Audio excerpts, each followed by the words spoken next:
唱客家山歌可以放松心情，由一群业余的阿公阿嬷所组成的客家合唱团，团员不仅练得开心，还唱出许多冠军奖牌。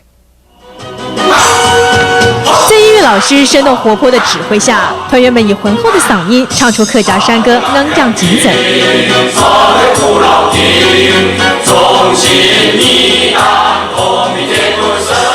伊咧客家沙团，你了解讲客家人的一种群腔的一个精神啊，吼，群腔的精神吼，加当上腔，能够采用安阳剧的法，俺认为就讲同好。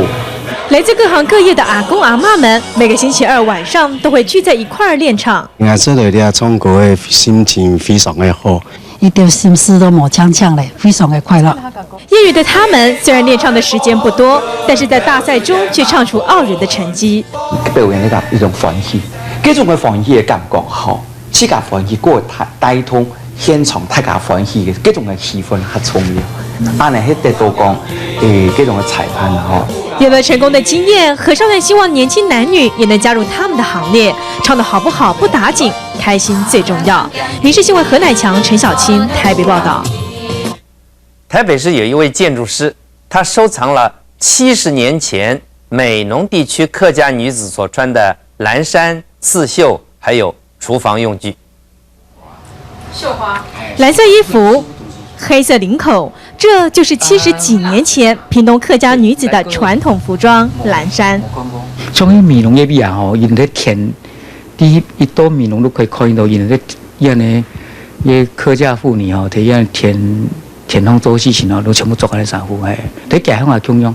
挂在墙上的这面刺绣，是蓝妈妈在16岁出嫁前为自己绣上的嫁妆。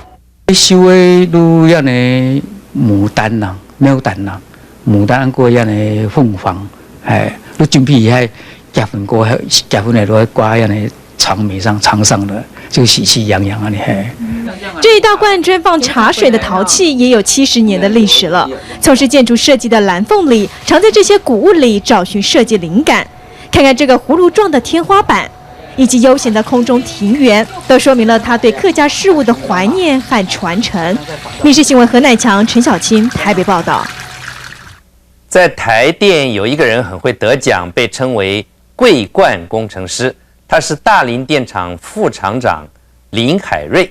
身为客家人，60岁那年他还拿下全国分龄游泳赛的冠军。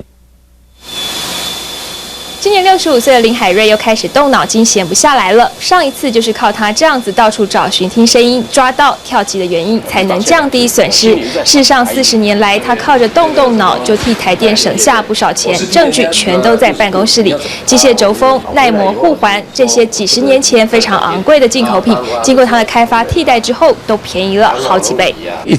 真少啊！唔看到都新的东西，台湾人民冇看到也係，我台天嗰度人民冇看到，我都可以看到前面的东西哈，所以我做我台面的头前用的哈。这材料比较好。走在前头，开发创新的成果记录在一张张的奖状、世界名人录，还有总统召见表扬。就连游泳他都能拿下全国分龄冠军，游进世界泳坛。60岁还是一尾活龙。持续性的坚持，持续性的是，比如说你要学英文，这个要国际上舞台，你一定要英文好，那你要怎么学英文？那你要持续啊，像我每天就是看 China Post 啊，每天早上就是第一个就是看 China Post 啊，长期下来它就会累积啊。心想事成，美梦成真，来自于不断的努力。每次谈起了这些，林海瑞总是兴致勃勃，滴滴答答说了好长一串，话匣子关不了。退休之后，他还要到处演讲，把经验传承下去。民视新闻江明珠、刘汉林高雄报道。请那个专家。